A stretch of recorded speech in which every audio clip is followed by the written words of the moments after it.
안녕하십니까. 나르는 대동여수도 효경사회쌤입니다. 우리 친구들, 오늘은 제가 이렇게 한복을 입고서 여러분들에게 인사를 드립니다. 예, 오늘은 민족문화를 지켜나간 조선, 바로 세종대왕에 대해서 살펴보는 시간을 갖겠습니다. 네, 좋아요. 세종대 이뤄낸 발전, 오늘과 다음 시간에 이어서 수업을 할 텐데요. 오늘은 일단 첫 번째, 바로 과학기술의 발전에 대해서 좀 살펴보려고 합니다. 대표적인 과학기술의 발전의 그 발명품 중에 하나가 앙부일구입니다. 그래서 지금 가마솥처럼 생긴 해를 우러러 보는 바로 시계입니다. 해시계입니다. 이것을 바로 앙부일구라 부르죠. 그래서 이렇게 그림자로 우리가 시간을 알 수가 있었습니다. 그죠? 네, 이렇게요.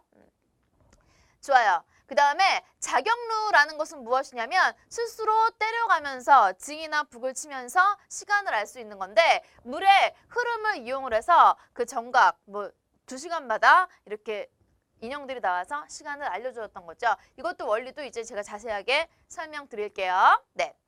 좋습니다. 조선의 황금기 세종대왕에 대해서 살펴보겠습니다.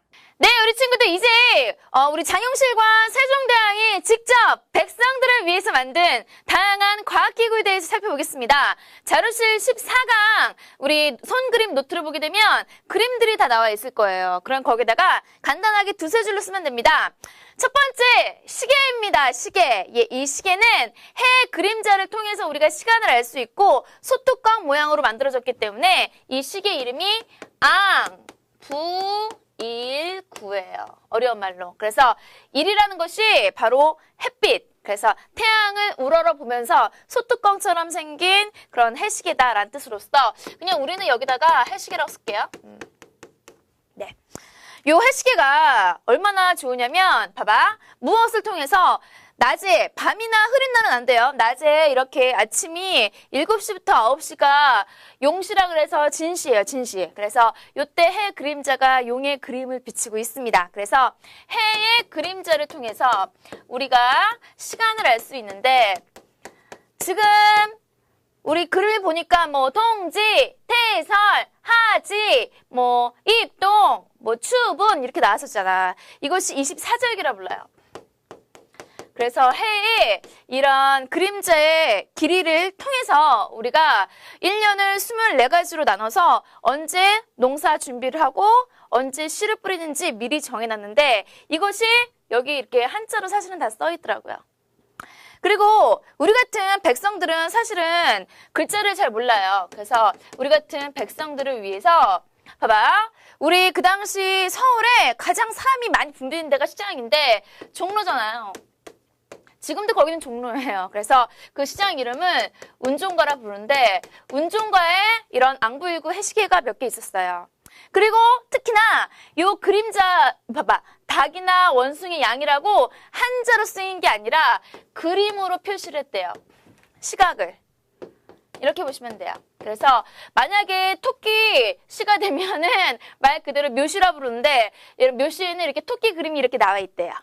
근데 아침에는 진시기 때문에 용 그림이 이렇게 그려져 있대요. 그래서 지금은 아침 7시부터 9시 사이구나 라는 것을 알 수 있는 거죠.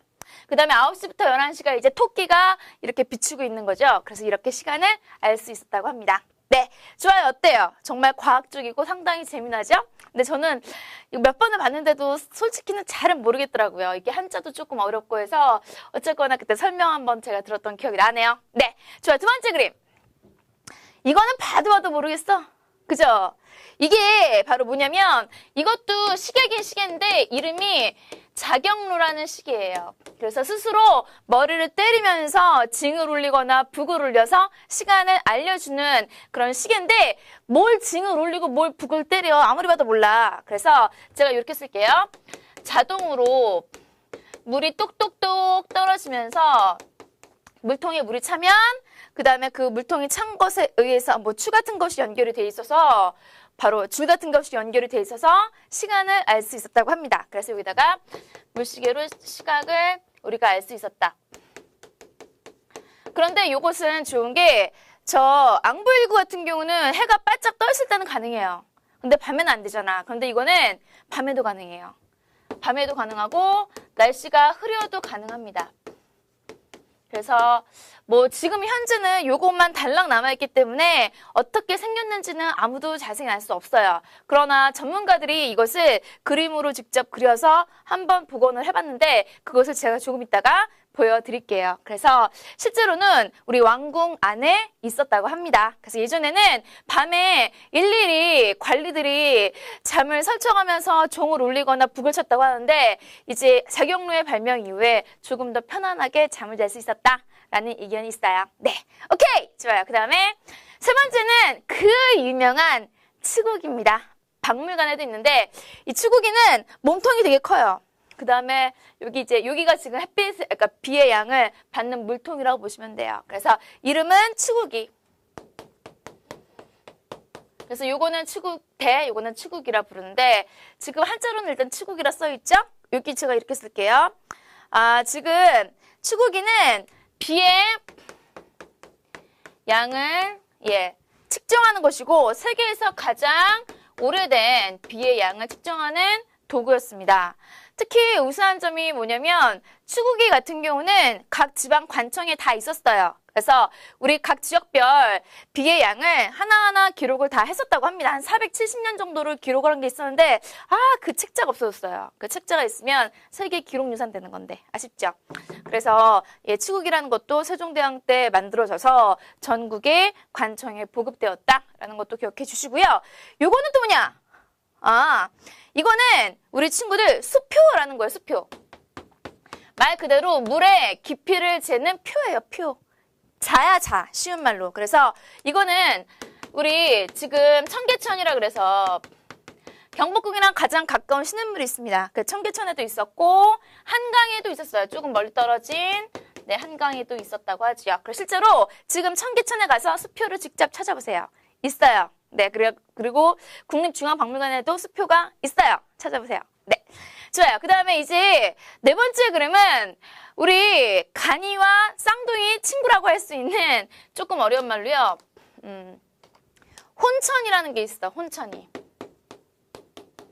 이름이 참 어렵네. 그래서 하늘에 여러 가지 별들을 관측하는 기구라고 보시면 됩니다. 그래서 농사 지을 때 가장 중요한 것이 날씨잖아요. 근데 날씨가 가만히 보니까 1년을 주기로 해서 비슷한 것이 좀 반복이 되나 봐. 근데 그게 또 별의 움직임이랑도 일치를 한다고 하더라고요. 그래서 별의 움직임을 통해서 겨울에 뜨는 별은 뭐 북두칠성, 여름에 뜨는 별은 뭐 다 다를 거 아니야. 그래서 별을 관측을 통해서 농사 지을 때 조금이라도 도움될 수 있는 이런 날씨를 예측할 수 있었다. 또는 특징을 예측할 수 있었다라고 보시면 됩니다. 네, 좋아요. 근데 이거는 아무리 봐도 그냥 땡글땡글한 지구본 같더라고요. 제가 보기에는요. 네. 그 다음에 이거는 뭐냐? 이거는 우리 친구들이 조금 생소할 수도 있는데 요것의 이름은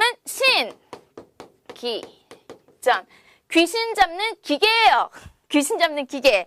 그래서 고려 말에 우리 화포를 발명했던 최무선이란 분이 중화라는 로켓 화살포를 연구를 하셨었는데 이것을 후대의 세종대왕이 다시 개량한 거야. 그래서 이렇게 쓰면 돼.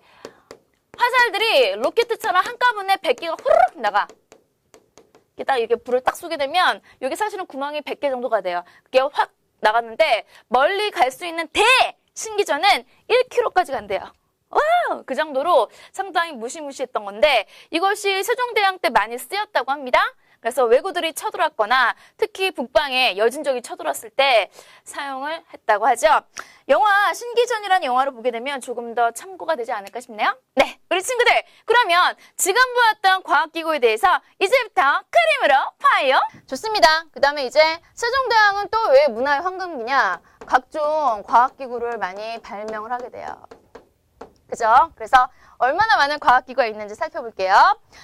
세종대왕은 이제 바로 장영실로 하여금 아버지 태종 때 원래 픽업을 했죠. 워낙 뛰어나서 스카웃을 했습니다.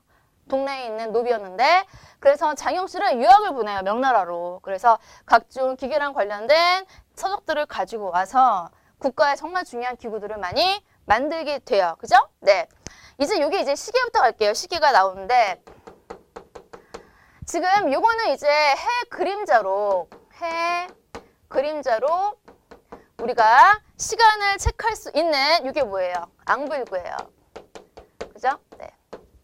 그런데 뭐 아쉽게도 앙부일구는 이제 흐린 날은 안 돼요. 그래서 예, 안 되고 대신 자경루라는 게 있었어요. 그죠? 네. 그래서 물이 떨어지는 속도, 물이 흐름, 속도를 이용해서 시간을 체크하는데 흐린 날도 이거는 떨어지고요. 그 다음에 밤에도 예, 바로 시간이 체크를 할 수가 있었다는 것. 좋은 점이었죠. 이거는 뭐였지? 측우기. 그죠? 측우기. 측우기예요. 측우기. 네, 그래서 비의 양을 측정한 것이고 예를 들어서 서양의 것보다 훨씬 더 200년 정도 앞섰죠. 그 다음에 수표. 어떻게 보면 좀 탑같이도 생겼는데 이제 예, 물의 깊이를 재는 거예요. 그래서 청계천 같은 경우는 겨울에 물의 깊이가 이만큼이었다면 여름에 홍수가 날 수도 있겠죠. 여름에 이제 우리나라 장마 기간일 때는 물의 깊이가 이만큼 올라가겠죠. 네, 이렇게 체크를 합니다. 네. 그리고 우리 10,000원에 나오는 혼천이. 그래서 이제 별을 관측하는 기구. 네. 그래서 이러한 것들은 전부 다 예를 들어서 이제 시각을 안다거나 그래서 뭐 예를 들어서 진시, 사시, 오시 이런 식으로 24절기를 알 수가 있어요. 왜냐면 여기 뭐 동지, 하지 이렇게 다 체크가 되어 있어요. 이런 것들을 통해서 농업에 큰 예, 도움을 줄 수가 있기 때문입니다. 네, 그래서 정말 문화의 황금기가 많네요. 네, 오케이.